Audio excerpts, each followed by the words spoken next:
எம்ஜிஆர், இதே தெய்வம் புரட்சி தலைவி அம்மா இருவரும் தெய்வங்களை வணங்கி இந்த அரூர் சட்டமன்ற தொகுதியில் இருக்கின்ற அத்தனை வாக்காளர் பெருமக்களும் அரூர் நகரத்திலே குழுமி இந்த பகுதி கடல் போல் மக்கள் வெள்ளம் காட்சியளிக்கிறது. அடுத்த ஆண்டு நடைபெறுகின்ற சட்டமன்ற பொது தேர்தலில் அரூர் சட்டமன்ற தொகுதியில் அனைத்து இந்திய அண்ணா திராவிட முன்னேற்ற கழக தலைமையிலே அமைக்கப்படுகின்ற கூட்டணி வெற்றி பெற்று விட்டார். வெற்றி விழா பொதுக்கூட்டம். இந்த எழுச்சி பயண நிகழ்ச்சியிலே தலைமுறையாற்றிய மாவட்ட கழகத்துடைய செயலாளர், முன்னாள் அமைச்சர், கழக அமைப்பு செயலாளர், சட்டமன்ற உறுப்பினர், மரியாதைக்குரிய சகோதரர் KP அன்பழகன் அவர்களே, இந்த நிகழ்ச்சியிலே கலந்து கொண்டு சிறப்பித்துக் கொண்டிருக்கின்ற இந்த தொகுதியினுடைய சட்டப்பேரவை உறுப்பினர், ஒன்றிய கழக செயலாளர் அறிவிச்சார் திரு வி சம்பத்குமார் அவர்களே,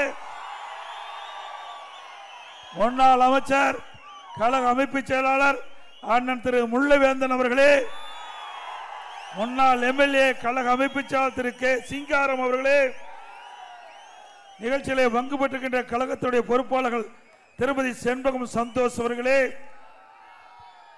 ஒன்றிய கழகத்துடைய செயலாளர் திரு RR பசுபதி அவர்களே, திரு A செல்வம் அவர்களே, திரு MK மகாலிங்கம் அவர்களே, திரு R அறிவழகன் அவர்களே, திரு KK தனபால் அவர்களே, திரு கீரை சம்பத் அவர்களே, திரு சி சரவணன் அவர்களே, திரு KK சாட்சாதிபதி அவர்களே,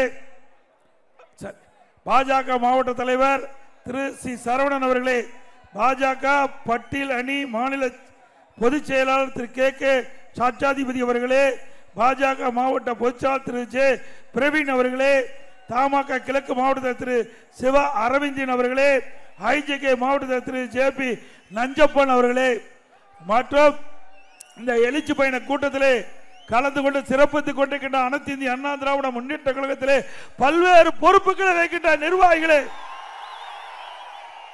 கழக உடன்பிறப்புகளே, கூட்டணி கட்சி சேர்ந்த தலைவர்களே, நிர்வாகிகளே, தொண்டர்களே, பெரியவர்களே, தாய்மார்களே, விவசாயிகளே, விவசாய தொழிலாளர்களே, மாநிலத்தை சேர்ந்த சகோதரிகளே, இளைஞர் பட்டாளங்களே, பத்திரிகையாளர்களே, ஊடகங்களே, அனைவருக்கும் என்னுடைய முதற்கண் நன்றி கலந்த வணக்கம்.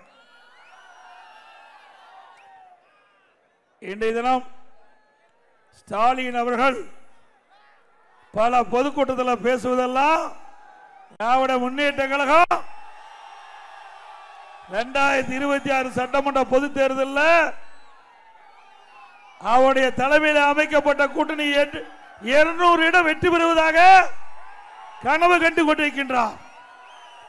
ஸ்டாலின் அவர்களே, இந்த அரூர்ல திரும்பி பாருங்க, காணொலி காட்சியில பார்த்துக்கிட்டு தான் இருப்பீங்க. எந்த அளவுக்கு எழுச்சி இருக்குது, எந்த அளவுக்கு ஆரவார மகிழ்ச்சி இருக்குது. அடுத்த ஆண்டு நடைபெற்ற சட்டமன்ற பொது தேர்தல் அனைத்து இந்திய அண்ணா திராவிட முன்னேற்ற கழக தலைமையிலே அமைக்கப்படுகின்ற கூட்டணி 210 இடங்களிலே வெல்லும். கிராமத்தில் குறிப்பிடுவாங்க, விளையும் பயிர் முளையிலே தெரியும் சொல்லுவாங்க. அடுத்த ஆண்டு நடைபெற்ற சட்டமன்ற தேர்தலில் வெற்றி இங்க இருக்கின்ற மக்களுடைய ஆரவாரமே சாட்சி. எனவே இன்றைக்கு திரு ஸ்டாலினுடைய கனவு பலிக்காது. திரு ஸ்டாலின் அவர்கள் கூட்டணி நம்பிக்கொண்டிருக்கின்றார். கூட்டணி வேணும் வேண்டான்னு சொல்லல, ஆனா கூட்டணி மற்றும் வெற்றி பெறாது. மக்களுடைய நம்பிக்கை வேண்டும், மக்களுடைய ஆதரவு வேணும். மக்கள் நினைத்தால் தான் ஆட்சிக்கு வர முடியும். ஒரு ஆட்சியில் ஏற்றுவதும் இறக்குவதும் மக்கள் தான். உண்மைதானே?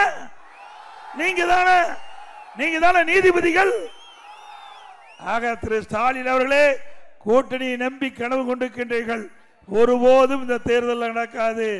2021 சட்டமன்ற பொது தேர்தலில் பொய்யான வாக்குறுதிகள், நிறைவேற்ற முடியாத வாக்குறுதிகள் சுமார் 525 வாக்குறுதிகள் வெளியிட்டீங்க. மூட்டை மூட்டையா பொய்களை அவிழ்த்து விட்டீங்க, கவர்ச்சிகரமா பேசுனீங்க, கொள்ளை விருத்தியாக மக்களை ஏமாற்றி ஆட்சிக்கு வந்து கிட்டத்தட்ட 53 மாத காலம் உருண்டோடி விட்டது. 53 மாத காலத்தில் அரூர் சட்டமன்ற தொகுதியில் ஏதாவது ஒரு பெரிய புதிய திட்டத்தை திமுக ஆட்சியில் கொண்டாந்தாங்களா? 525 அறிவிப்பு திமுக அறிவிப்பு 2021 சட்டமன்ற பொதுத் தேர்தலில் திராவிட முன்னேற்ற கழக தலைவர் திரு ஸ்டாலின் அறிவித்தார். அதுல 98% நிறைவேற்றப்பட்டதாக குறிப்பிட்டு வரார். நிறைவேற்றிருக்காரா? பொய் தானே, மக்களை ஏமாற்றி தானே ஆட்சிக்கு வந்திருக்கிறாங்க. குறிப்பா இது கிராமப்புறம். இன்னைக்கு அரூர் சட்டமன்ற தொகுதி வேளாண் பெருமக்கள் நிறைந்த பகுதி, விவசாய தொழிலாளி நிறைந்த பகுதி.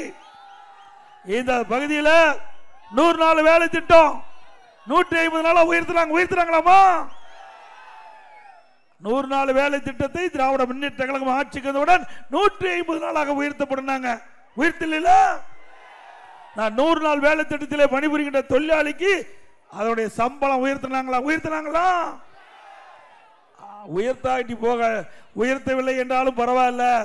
ஆனா செய்த அந்த வேலைக்கு கூட முழுமையாக பணம் கொடுக்க முடியல. 100 நாள் வேலை திட்டத்தில் பணிபுரிந்த அந்த தொழிலாளிகளுக்கு முழுமையா சம்பளம் கொடுக்க வக்கில்லாத அரசாங்கம் திமுக அரசாங்கம். மத்திய அரசாங்கத்தை மீது பழி போட்டாங்க.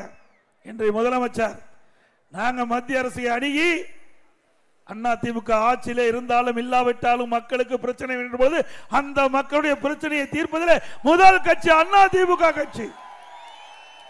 அந்த அடிப்படையில் மத்திய அரசு மத்திய மந்திரிகளை தொடர்பு கொண்டு தமிழ்நாட்டுக்கு சேர வேண்டிய இந்த 100 நாள் வேலை திட்டத்தில் பணிபுரிகின்ற தொழிலாளிக்கு தேவையான நிதி ஒதுக்கிட வேண்டும் என்று கேட்டோம். முதல் கட்டமா 2999 கோடி நிதியை பெற்று தந்த அரசாங்கம் கட்சி அண்ணா திமுக கட்சி. முதல் கட்டமா 100 நாள் வேலை திட்டத்தில் பணிபுரிந்த தொழிலாளிகளுக்கு 2999 கோடி ரூபாய் பெற்று தந்த கட்சி அண்ணா திமுக கட்சி. திறனற்ற திராணியற்ற திறமையற்ற அரசாங்கம் திமுக அரசாங்கம். எண்ணி பாருங்க. அது மட்டும் இல்ல, டீசல் பெட்ரோல் விலை குறைச்சாங்களா? ரேஷன் கடையில் மாதந்தோறும் 1 கிலோ சக்கரை கூடுதலா போட்டாங்களா? அதோட நம்முடைய மாணவ செல்வங்கள் இளைஞர்கள் கல்விக்காக வங்கியில கடன் வாங்கினாங்க. கடனை ரத்து பண்ணாங்களா? ரத்து பண்ண சொன்னாங்கல்ல. அப்படி மக்களை ஏமாற்றி தானே வாக்குல பெற்றாங்க. ஆட்சிக்கு பிறகு அப்படியே அந்தர் பல்ட்டி அடிச்சிட்டார்.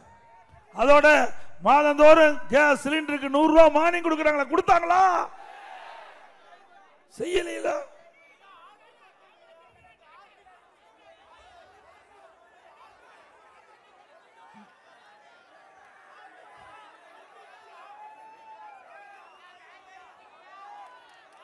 காது கேட்கல. நான் பேசுகிறேன். கடைசியா உங்களுடைய கோரிக்கையை நான் பேசுகிறேன். அங்கிருந்து பேசின காது கேட்கல. அதோட நான் கிட்டத்தட்ட அரூர் சட்டமன்ற தொகுதியில் 166வது சட்டமன்ற தொகுதியில் எழுச்சி பயண பொதுக்கூட்டத்தில் பேசிட்டு இருக்கிறேன். எனக்கே ஒரு ஆச்சரியம் என்னன்னா, பல மாவட்டத்தில் பல சட்டமன்ற தொகுதியில் எழுச்சி பயண பொதுக்கூட்டத்தில் பேசும்போது ஒரு காவலர் கூட பார்த்தது கிடையாது. ஒரு காவல் பாதுகாப்புல பார்க்கல. ஆனா இன்றைய தினம் காவலர்கள் பாதுகாப்பு வழங்குறாங்க. ஏங்க, இந்த பாதுகாப்பை மற்ற கட்சிக்கு வழங்கி இருந்தா 46 உயிர் போயிருக்காது. எதுக்கு ஓர வஞ்சனை? ஆளுங்கட்சி முதலமைச்சர் அதே கரூர்ல ஒரு பொதுக்கூட்ட நிகழ்ச்சி நடத்துறார். அந்த பொதுக்கூட்ட நிகழ்ச்சியில ஆயிரக்கணக்கான காவலர்கள் ஆளே இல்லாத இடத்துல நிறுத்தி வச்சுக்கிட்டு பாதுகாப்பு கொடுக்கறீங்க. அதே நேரத்தில் ஒரு கட்சி, அது எந்த கட்சின்னு உங்களுக்கு தெரியும், கரூர்ல ஒரு பொதுக்கூட்ட நிகழ்ச்சி ஏற்பாடு பண்ணியிருக்கிறாங்க. அந்த பொதுக்கூட்டத்தில் பாதுகாப்பே இல்லாத ஒரு சூழ்நிலை. நீதிமன்றத்தில் போய் அனுமதி வாங்கிட்டு வராங்க. எப்போ அந்த கட்சி நீதிமன்றத்தில் அனுமதி வாங்கி அந்த அனுமதியில பாதுகாப்பு கொடுக்க வேண்டும் என்று தெரிவிக்கப்பட்டிருந்தோம். பாதுகாப்பு கொடுக்கல. ஆனா பாதுகாப்பு கொடுக்கப்பட்டிருந்தா 41 உயிரை நாம் இழந்திருக்க மாட்டோம். எவ்வளவு கொடூரம்! நம்ம குடும்பத்தில் ஒருத்தர் இறந்தா எப்படி வேதனைப்படுவோம்? எப்படி வேதனைப்படுவோங்க? கஷ்டம் இல்ல, உண்மையாலும் மன வேதனை. ஆனா அவர்களும் அதை பத்தி கவலைப்படுறதில்லை. ஏன்னா கவலைப்படாத முதலமைச்சர் தான் இன்றைக்கு முதலமைச்சர். சொல்றார் என்ன? தமிழ்நாட்டை தலைகுனிய விடமாட்டேன்னு சொல்றார். தமிழ்நாட்டை தலைகுனிய விடமாட்டேன்னு சொல்றார். ஸ்டாலின் அவர்களே, 27ஆம் தேதி எத்தனை பேர் தலை சாய்ந்து தூக்கிட்டு போனாங்க? எத்தனை பேர் தலை சாய்ந்து உயிருக்கு போராடி தூக்கிட்டு போறீங்க? தமிழ்நாடு மட்டுமல்ல, இந்திய நாடே அதிர்ந்து போய்விட்டது. ஆக எங்க போய் தமிழின தலை நிமிர விட்டீங்க?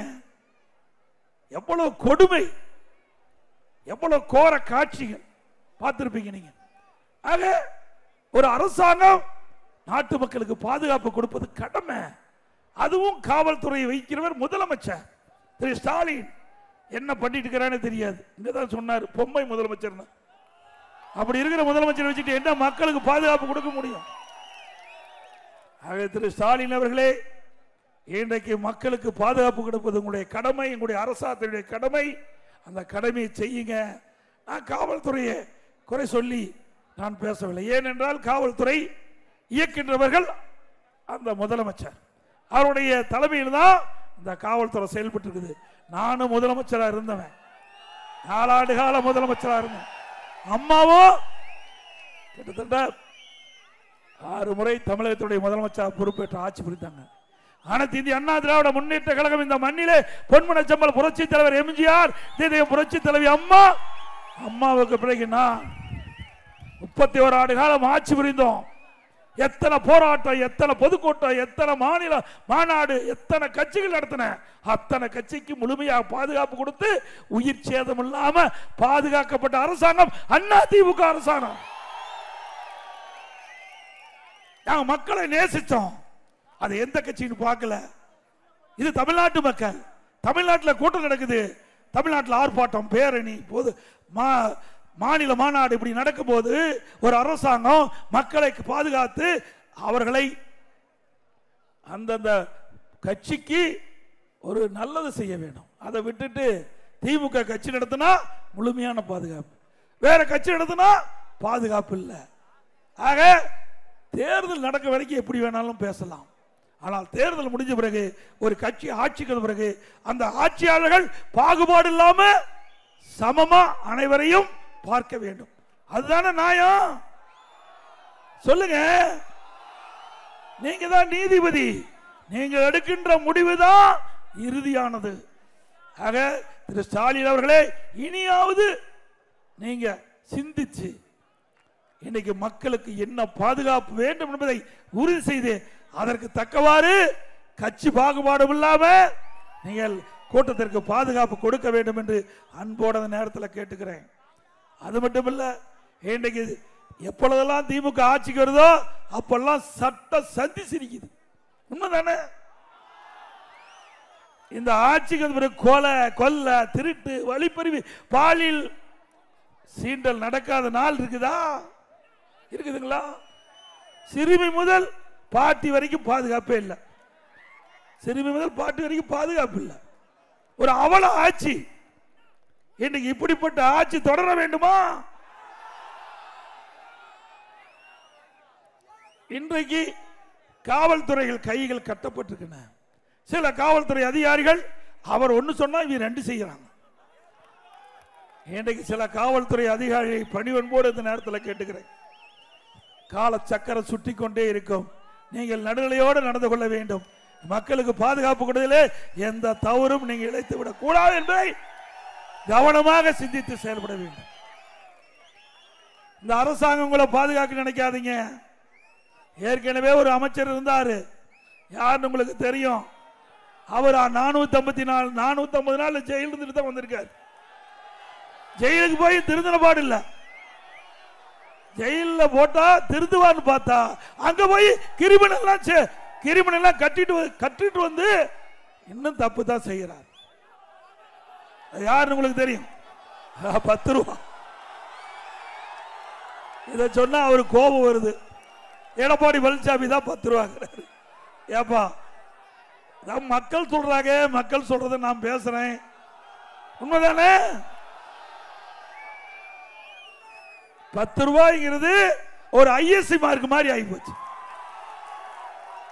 10 ரூபாய்னா எந்த மூல முடுக்கல மக்களை கேட்டாலும் பேர் சொல்லுவாங்க. யார் பேர் சொல்லுவாங்க? வெக்கக்கேடான விஷயம். ஆக எந்த ஒரு ஆட்சியிலையும் இப்படிப்பட்ட பேரு எவருக்கு வந்ததில்ல. அந்த பெயரை பெற்ற மனிதர் நீங்க சொல்றவர் தான். கொஞ்சம் நஞ்சமா கொள்ளையடிச்சாங்க. கிட்டத்தட்ட தமிழ்நாட்டில் 6000 டாஸ்மாக் கடை இருக்குது. ஒவ்வொரு பாட்டிலுக்கும் 10 ரூபா அதிகமா வசூல் பண்ணிட்டு இருந்தாங்க. ஒரு நாளைக்கு 1.5 கோடி பாட்டில் விற்குது. அப்படின்னா 10 ரூபா அதிகம்னா இன்னைக்கு 15 கோடி ஒரு நாளைக்கு. மாசத்துக்கு 450, வருஷத்துக்கு 5400, 4 வருஷத்துக்கு 22,000 கோடி கொள்ளையடிச்சிருக்காங்க. கொஞ்சம் 22,000 கோடி. இதை வச்சுக்கிட்டு தான் ஆட்டம் போட்டுட்டு இருக்கிறாங்க. என்ன தேர்தல் வரட்டும் ஐயா, நீ என்ன வேணாலும் பேசு. எடப்பாடியார் பஸ்ஸை தூக்கிட்டு ஊரூரா போ, அதை பத்தி கவலை இல்லை. நாங்க கொள்ளையடிச்சு பணத்தை வச்சிருக்கிறோம். தேர்தல் நேரத்தில் பணத்தை தண்ணி மாதிரி வாரி விடுவோம், மக்களை ஏமாற்றி வாக்குகளை பெறுவோம் என்று சொல்றாங்க. நடக்குமா? அவர்கள் பகல் கனவு கொண்டுகிட்டு இருக்காங்க. அவர்கள் பணத்தை நம்பிக்கொண்டிருக்கின்றார்கள். நாங்கள் மக்களை நம்பிக்கொண்டு இருக்கின்றோம். ஆக பணம் எப்பவுமே உதவாது. ஒரு குறிப்பிட்ட நேரம் தான் உதவும். மக்கள் தான் நிரந்தரமாக உதவுவார்கள். ஆனால் இன்றைக்கு ஆட்சியாளர்கள் கொள்ளையடித்த பணத்தை வைத்து 2026 சட்டமன்ற தேர்தலிலே வெற்றி பெற்றுள்ளோம் என்று கனவு கண்டு கொண்டிருக்கின்றார்கள். அந்த கனவுக்கு மரணடி கொடுப்பீங்களா? அது மட்டுமல்ல, இந்த அரூர் சட்டமன்ற தொகுதியில் விவசாய பிரிவு மக்கள் அதிகமாக இருக்கிற பகுதி. விவசாயத்தை நம்பிதான் விவசாய தொழிலாளி இருக்கிறாங்க. உண்மைதானே? நானும் ஒரு விவசாயியாக உங்கள் முன் நின்று பேசிக் கொண்டிருக்கின்றேன். எனக்கு வேற எந்த தொழிலும் இல்லை, விவசாய தொழில் தான் பிரதான தொழில். ஆக வேளாண் பணி என்பது ஒரு கடினமான பணி. இந்த விவசாயிக்கு, விவசாய தொழிலாளிக்கும் இன்றைக்கு மழையும் பொருட்படுத்த மாட்டாங்க, வெயிலையும் பொருட்படுத்த மாட்டாங்க. அது மட்டும் இல்ல, இரவு பகல் எதுவுமே இல்லை. இப்படி உழைக்கின்ற வர்க்கம் விவசாயி தொழிலாளி. அவர்கள் ஏற்றம் பெறுவதற்கு அதிமுக ஆட்சி அமைந்தவுடனே பல திட்டங்கள் உங்களுக்காக கொடுக்கப்படும், அறிவிக்கப்படும், நடைமுறைப்படுத்தப்படும். விவசாயம் தான் சரி, விவசாய தொழிலாளியாக தான் சரி, இருவருக்கும் நல்ல திட்டங்களை கொண்டு வந்து அவருடைய வாழ்க்கை ஏற்றம் பெறுவதற்கு அதிமுக ஆட்சி அமைந்தவுடன் நடவடிக்கை எடுக்கப்படும் என்பதை இந்த நேரத்தில் அன்போடு தெரிவிக்க விரும்புகிறேன். அதிமுக ஆட்சி இருக்கின்ற பொழுதுதான் இந்த வேளாண் பெருமக்களுக்கு நீர் முக்கியம். எப்படி உடம்புக்கு உயிர் முக்கியமோ அதுபோல விவசாயிக்கு நீர் முக்கியம். அந்த நீரை விவசாயிகளுக்கு முழுமையா தர வேண்டும். அதற்காக குடிமராமத்து திட்டத்தை கொண்டாந்தேன். ஏரி, குளம், குட்டை எல்லாம் அதிமுக ஆட்சியில் விவசாய பங்களிப்போடு தூர்வாரப்பட்டு அந்த ஏரிகள் ஆழப்படுத்தப்பட்டு மழை காலத்தில் பெய்கின்ற நீர் முழுவதும் சேமித்து வச்சோம். அதனால நிலத்தடி நீர் உயர்ந்து விவசாயத்திற்கு தேவையான நீர், குடிப்பதற்கு தேவை நீர் கிடைச்சது. அந்த திட்டத்தை ரத்து பண்ணிட்டாங்க. இதுல என்ன அரசியல் தேவை? நீ நாங்க ஒரு 6000 ஏரி அல்ல தூர்வாருனா நீ ஒரு 5000 ஏரி தூர்வாரு. ஆனா அது வர மாட்டாங்க. ஏன்னா அதிமுக ஆட்சி கொண்டு வந்த திட்டம். மீண்டும் திரு ஸ்டாலின் அவர்களே, இந்த குடிமராமத்து திட்டத்தை நிறுத்தி இருக்கிறீங்க. இது விவசாயிகளுடைய வாழ்வாதார திட்டம். மீண்டும் அதிமுக ஆட்சி மலர்ந்தவுடன் இந்த நிறுத்தப்பட்ட குடிமராமத்து திட்டத்தை கொண்டு வந்து நிறைவேற்றுவோம். அதேபோல விவசாயிகள் பம்பு செட்டுக்கு மும்முனை மின்சாரம் கொடுத்தோம். 24 மணி நேரம் விவசாயி பம்பு செட் இயங்கலாம். அதுக்கு இப்ப ஷிப்ட் முறை போட்டாங்க. குறிப்பிட்ட நேரம் தான் மின்சார சப்ளை. பகல் நேரத்தில், இரவு நேரத்தில் மின்சாரத்தை விட்டா யார் போய் மின் மோட்டாரை இயக்கி நீர் பாய்ச்ச முடியும்? அது தெரிஞ்சா தானே விவசாயம் தெரியும், கஷ்டம் தெரியும். ஆனா அவருக்கு ஒண்ணுமே தெரியாத. பொம்பை முதலமைச்சருக்கு என்ன தெரிய போகுது? ஏன்னா இந்த முதலமைச்சர் இந்த நமக்கு நாம திட்டம் ஒண்ணு வச்சிருந்தாங்க. அப்ப தலைவாசலுக்கு வந்தார். நமக்கு நாம திட்டத்தில் தலைவாசலுக்கு வந்தார். எங்களுடைய மாவட்டத்துக்கு கரும்பு தோட்டத்தில் காங்கிரீட் ரோடு போட்டு போய் பார்த்தார். கரும்பு தோட்டத்தில் காங்கிரீட் ரோடு போட்டு போய் பார்த்தார். அப்படிப்பட்ட முதலமைச்சருக்கு விவசாயிகளை பற்றி தெரியாது. விவசாயிகள் படுகின்ற துன்பம், துயரம், வேதனை எதுவுமே தெரியாது.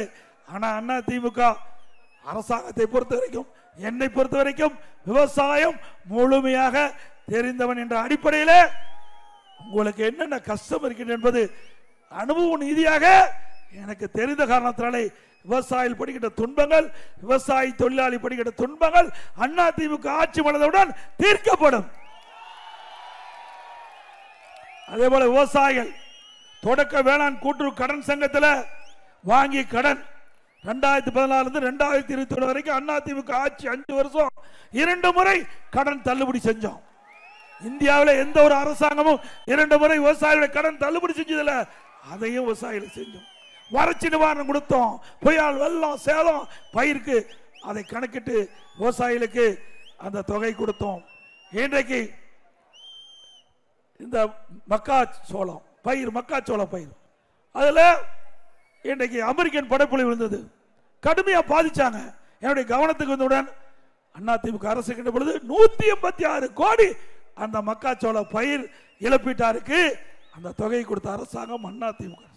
அடுத்த ஆண்டு அந்த மக்காச்சோள பயிர்த்தில் அமெரிக்கன் படைப்புழு விழுந்தவுடனே அதிமுக அரசாங்கமே 48 கோடி நிதி ஒதுக்கீடு செஞ்சு பூச்சிக்கொல்லி மருந்து வாங்கி எங்கெங்கெல்லாம் அமெரிக்கன் படைப்புழு எந்தெந்த தோட்டத்தில் விழுந்ததோ அங்கெல்லாம் கண்டறிந்து அந்த அமெரிக்கன் படைப்புழுவை பூச்சிக்கொல்லி மருந்து அடிச்சு அந்த பயிரை காப்பாற்றிய அரசாங்கம் அதிமுக அரசாங்கம். இங்க கூட விவசாயிகளை கோரிக்கை வச்சிருக்கிறாங்க. இந்த பகுதியில் மரவள்ளி கிழங்கு அதிகமா இருக்குது, மஞ்சள் சாகுபடி, கரும்பு சாகுபடி, வேர்க்கடலை இதெல்லாம் இங்கே அதிகமாக சாகுபடி செய்யப்படுகிறது. இந்த மரவள்ளி பயிர் இருக்கிற விவசாயிகள் மாவு பூச்சி விழுந்து அந்த பயிர் சேதமடைகிறது. அதே போல மஞ்சள் அந்த கிழங்கு அழுகு நோயில் விழுந்து அதுவும் பாதிக்கப்படுது. ஆக அந்த பாதிப்பிலிருந்து விவசாயிகளை மீட்டு எடுக்க வேண்டும் என்று கோரிக்கை கொடுத்திருக்கிறீங்க. அதிமுக அரசு இருக்கின்ற பொழுது இந்த வேளாண் துறை அதிகாரிகள் இந்த மரவள்ளி பயிர் இருக்கின்ற அந்த பகுதிக்கு சென்று இந்த மாவு பூச்சி விழுந்தா அதை பூச்சிக்கொல்லி மருந்து அடித்து அந்த பயிரை காப்பாற்றுகின்ற சூழ்நிலை நாங்கள் உருவாக்கி கொடுத்தோம். எந்தெந்த மாவட்டத்தில் இந்த மரவள்ளி கிழங்குக்கு மாவு பூச்சி விழுந்ததோ அதையெல்லாம் கண்டறிந்து பூச்சிக்கொல்லி மருந்து அடிக்கப்பட்டு அந்த பயிரை காற்ற அரசாங்கம் அதிமுக அரசாங்கம்.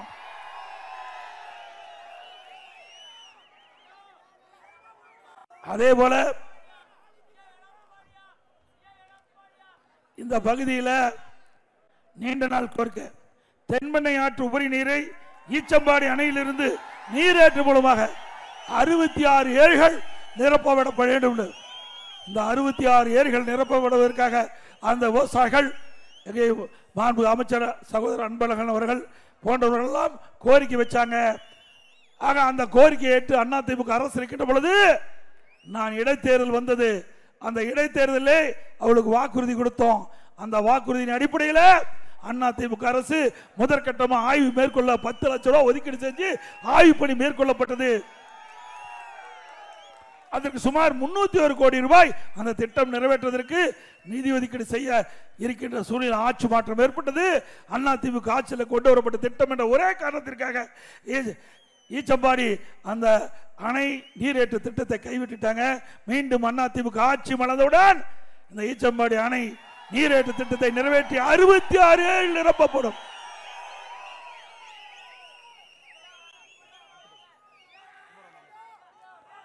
அதே போல அரூர் குமரன் அணைக்கட்டு திட்டம் இந்த பகுதி மக்களுடைய கோரிக்கை ஏற்று விவசாயியுடைய கோரிக்கை ஏற்று அதிமுக அரசு அந்த திட்டத்தை நிறைவேற்றுவதற்கு அரசாணை வெளியிட்டு நிதி ஒதுக்கீடு செய்யப்பட்டு பணி துவங்கப்பட்டது. இந்த ஆட்சி வந்த பிறகு அதையும் கிடப்பில் போட்டாங்க. மீண்டும் அதிமுக ஆட்சி வந்தவுடன் அரூர் குமரன் அணைக்கட்டு திட்டம் நிறைவேற்றப்படும்.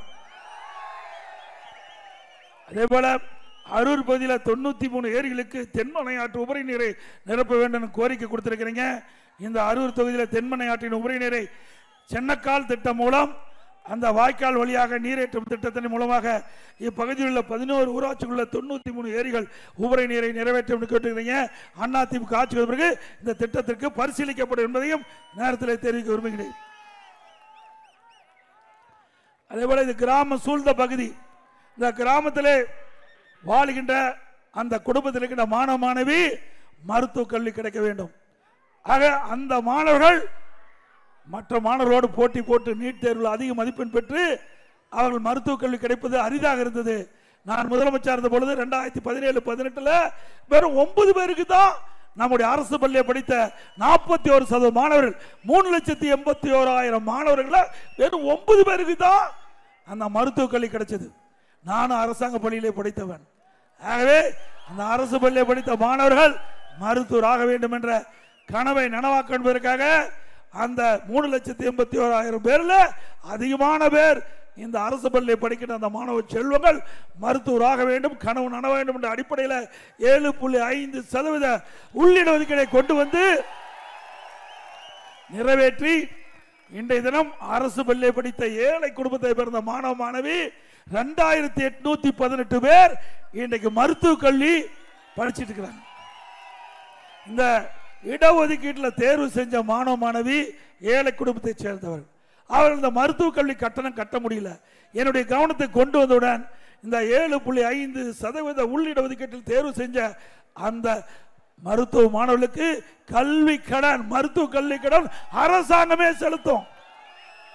₹1 செலவு இல்லாம அரசு பள்ளியை படித்த மாணவர்கள் 2818 பேர் ஏழை குடும்பத்தை சேர்ந்தவர்கள் மருத்துவராகக்கூடிய சூழ்நிலையை உருவாக்கி தந்த அரசாங்கம் அதிமுக அரசாங்கம் செஞ்சமல்ல.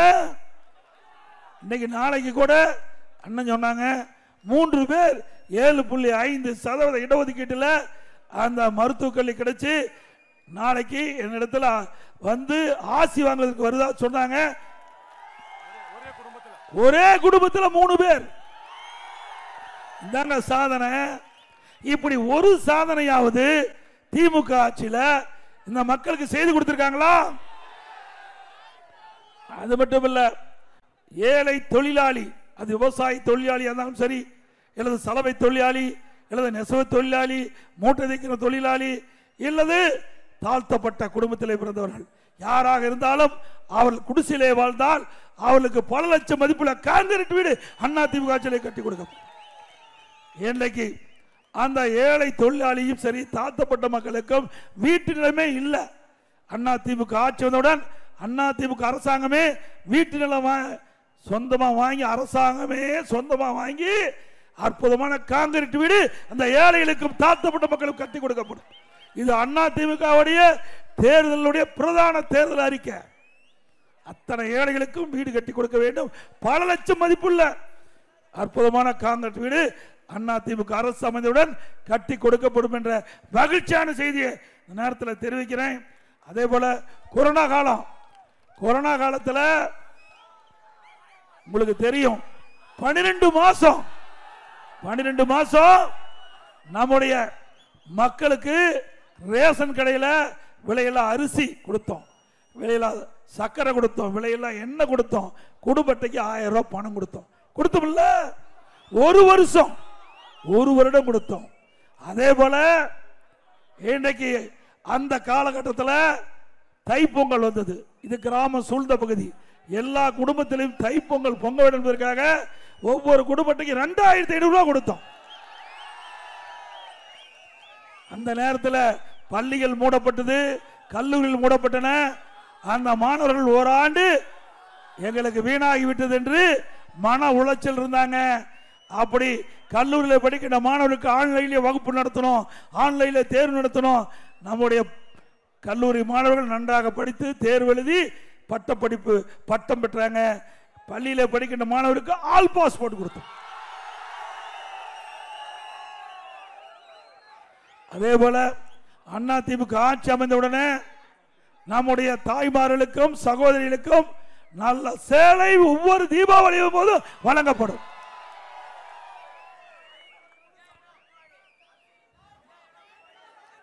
இன்றைக்கு திராவிட முன்னேற்ற கழக ஆட்சிக்கு வந்தவுடனே மின் கட்டணம் 67% உயர்த்திட்டாங்க. 67% மின் கட்டண உயர்வு. இது நகராட்சி, அரூர் நகராட்சி. இதுல வீட்டு வரி 100% உயர்த்தியாச்சு. 1000 ரூபாய் அதிமுக ஆட்சியில் வீட்டு வரி கட்டினீங்களா, இப்ப 2000 ரூபாய் வீட்டு வரி கட்டணும். அதே போல கடவரி அதிமுக ஆட்சியில் 1000 ரூபாய் கட்டினா திமுக ஆட்சியில் 150% உயர்த்தப்பட்டு 2500 ரூபாய் கடவரி கட்ட வேணும். குடிநீர் வரி போதாதுக்கு குப்பைக்கு வரி போட்டாங்க. ஆக இப்படி வரி மேல் வரி போட்டு மக்களை வாட்டி வதைக்கின்ற அரசாங்கம் தொடர வேண்டுமா?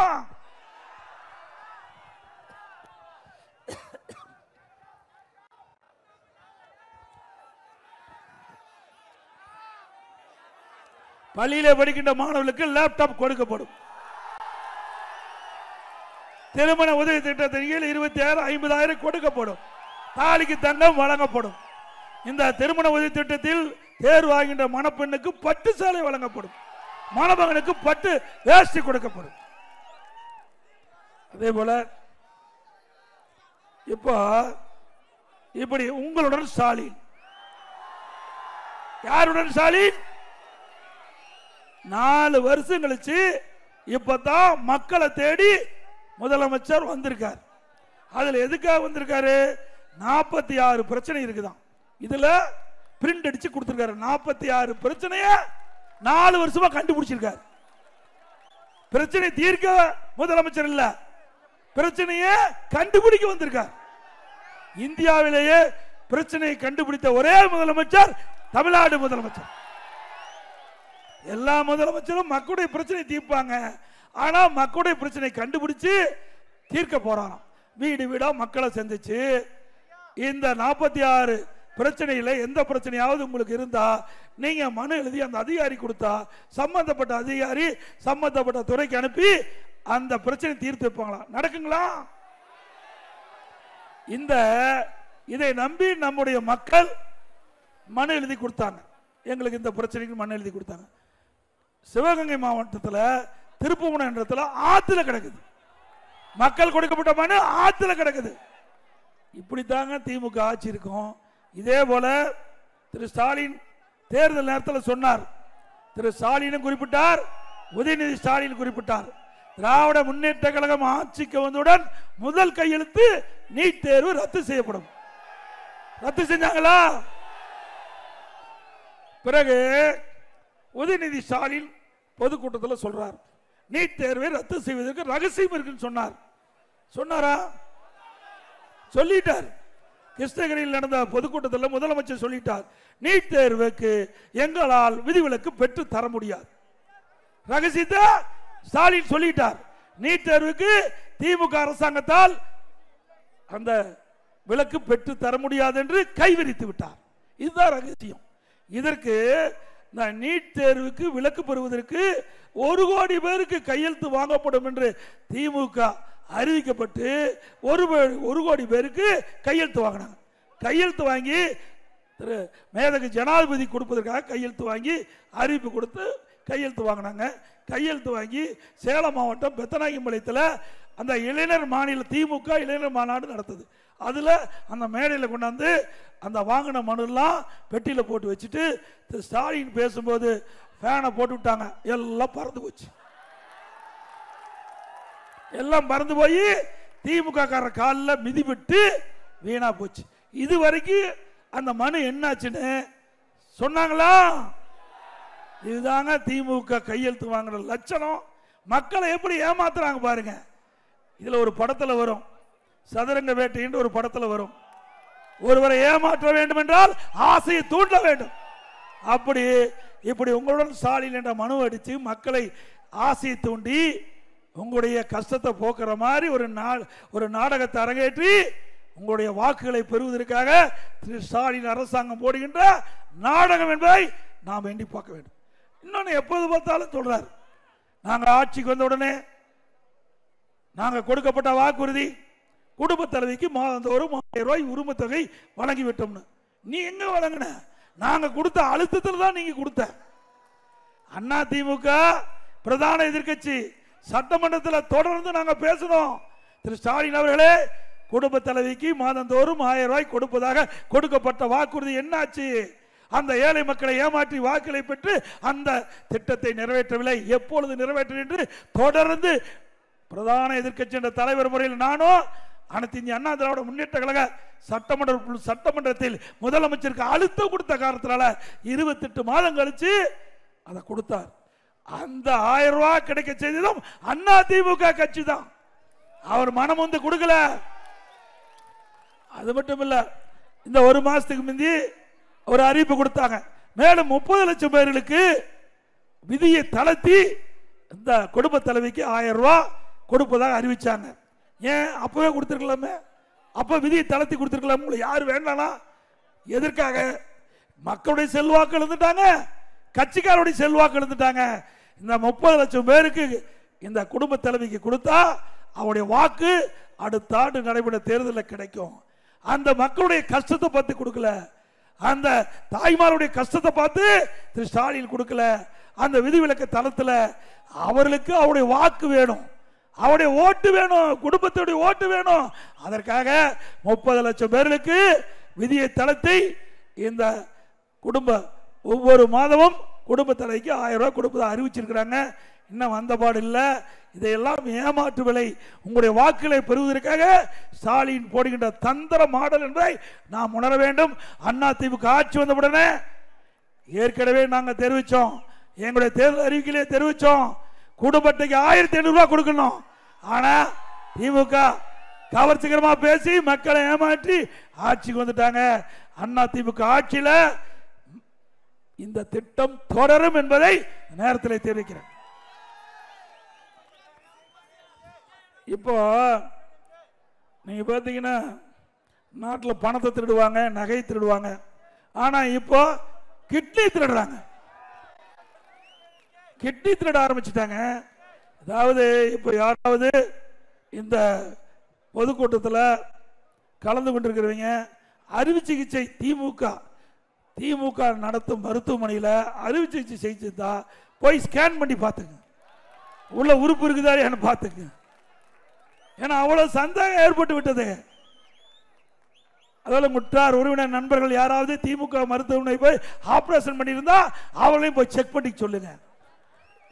ஏன்னா இன்னைக்கு திமுக எம்எல்ஏ நடத்துகிற மருத்துவமனையில் கிட்னி முறைகேடு நடைபெற்றதாக திமுக அரசாங்கத்துக்கு புகார் வந்து, அந்த புகார் அடிப்படையில் திமுக அரசாங்கம் ஒரு குழு போட்டு அந்த திமுக எம்எல்ஏ நடத்துகின்ற மருத்துவமனையில் போய் ஆய்வு செஞ்சு சோதனையிட்ட பொழுது அங்கே கிட்னி முறைகேடு நடைபெற்றதாக கண்டுபிடிக்கப்பட்டு, அந்த கண்டுபிடிக்கப்பட்ட அடிப்படையில் அவளுக்கு கொடுக்கப்பட்ட உறுப்பு மாற்று அறுவை சிகிச்சை அனுமதியை ரத்து பண்ணிட்டாங்க. ஆனால் கைது செஞ்சிருக்காங்களா? எவ்வளவு பெரிய விஷயம்! கிட்னி திருடுவது மிகப்பெரிய கொடுமை அல்லவா? கொடுமையிலும் கொடுமை வறுமை. அந்த வறுமையை மையமாக பயன்படுத்தி அந்த ஏழை எளிய மக்களுக்கு பணத்தாசை காட்டி அவளை அழைத்திட்டு போய் பல லட்ச ரூபா மற்றவர்கிட்ட வாங்கி அவருடைய கிட்னியை முறைகேடா எடுத்திருக்கிறாங்க. இப்படிப்பட்டவர்களை அண்ணா திமுக ஆட்சி வந்த பிறகு சட்டப்படி நடவடிக்கை எடுக்கப்படும். யாரு அண்ணா திமுக தப்பிக்க முடியாது. அது மட்டும் இல்ல, அதே நாமக்கல் மாவட்டத்தில் பள்ளிப்பாளையத்தில் ஒரு பெண் பணத்தாசை காட்டி இந்த கிட்னி கொடுப்பதற்கு முன் வந்து அங்க அறுவை செஞ்சு அந்த கிட்னி எடுத்துட்டு அந்த அம்மாவிட்ட சொல்லிட்டாங்க. பிறகு அந்த அம்மாவுக்கு உடம்பு சரியில்லை, உடனே போய் ஸ்கேன் பண்ணி பார்த்தா கிட்னிக்கு பதிலாக கல்லீரல் எடுத்துட்டாங்க. கிட்னிக்கு பதிலாக கல்லீரல் எடுத்துட்டாங்க. இப்படிப்பட்ட ஒரு மோசமான ஆட்சி தமிழகத்தில் தொடர வேண்டுங்களா? எவ்வளவு கொடுமைங்க! நாட்டு மக்கள் வறுமையில் இருக்கிறவர்கள் எல்லாம் எப்படி இந்த ஆளுங்கட்சி சேர்ந்த சட்டமன்ற உறுப்பினர்கள் இந்த அரசாங்கம் எவ்வளவு கொடுமைப்படுத்துகிறது என்பதை நேரத்தில் எண்ணி பார்க்க வேணும்.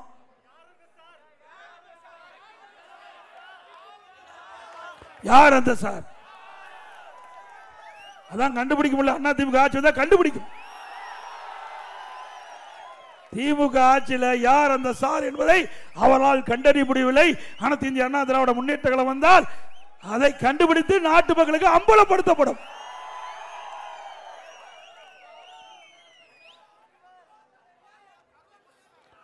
அதே போல அனைத்து இந்திய அண்ணா திராவிட முன்னேற்ற கழக ஆட்சியில் தான் கிராமத்திலிருந்து நகர வரை ஏழை எளிய குடும்பத்தில் பிறந்த மாணவ மாணவி இன்றைக்கு அவர்களுக்கு பட்ட படிப்பு கிடைக்க வேண்டும் என்பதற்காக அரூர்ல அரசு உறுப்பு கலை மற்றும் அறிவியல் கல்லூரி துவங்கப்பட்ட அரசாங்கம் அதிமுக அரசாங்கம்.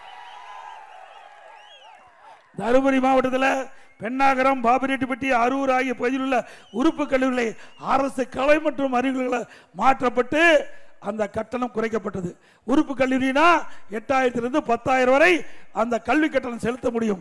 அரசு கலை கல்லூரியா இருந்தால் வெறும் 1000 ரூபாய் கல்வி கட்டணம் கட்டினா போதும்.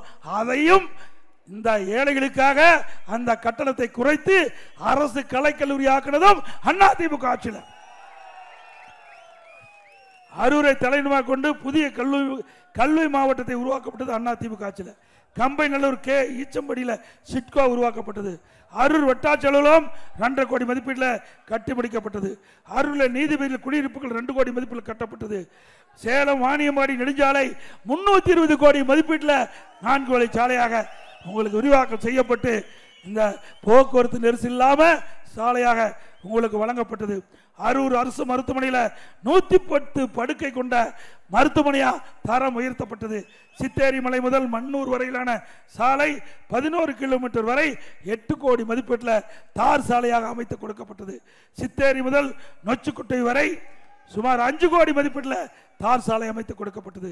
மண்ணூர் முதல் கோவிந்தங்காடு வரை மலை சாலை ரூபாய் 3 கோடி மதிப்பீட்டில் தார் சாலை அமைக்கப்பட்டது. எஸ் அம்மாபாளையம் முதல் மண்ணூர் சாலை 13 கோடி மதிப்பீட்டில் தார் சாலை அமைக்கப்பட்டது. அனுமந்தீத்த முதல் பையப்பட்டி வாணியாறு பாலம் 11 கோடி மீது கட்டி முடிக்கப்பட்டது. கீழ் செங்கப்பாடி முதல் கருங்கல்பாடி வரை ஆற்றுப்பாலம் 9 கோடி மதிப்பீட்டில் கட்டி முடிக்கப்பட்டது.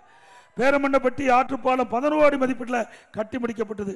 இப்படி பல திட்டங்களை கொண்டாந்தது அதிமுக ஆட்சியில். அதிமுக ஆட்சியில் கொண்டு வரப்பட்ட திட்டத்தை நிறுத்தி வைத்த அரசாங்கம் திமுக அரசாங்கம். அந்த திட்டம் எது என்று இந்த நேரத்தில் குறிப்பிட விரும்புகிறேன். 2019-20 ஆண்டில் அரூர் சின்னாங்குப்பத்தில் 420 வீடுகள் மற்றும் பிச்சான்கோட்டையில் 504 வீடுகள் கொண்ட அடுக்குமாடி கட்டிடம் அதிமுக கட்டி முடிக்கப்பட்டது. சிக்கர் ஒட்டி திமுக அரசு திறந்தது. கோரிக்கைகள் இந்த பகுதியில் இருக்கிற மக்கள் கோரிக்கை வச்சிருக்கிறாங்க.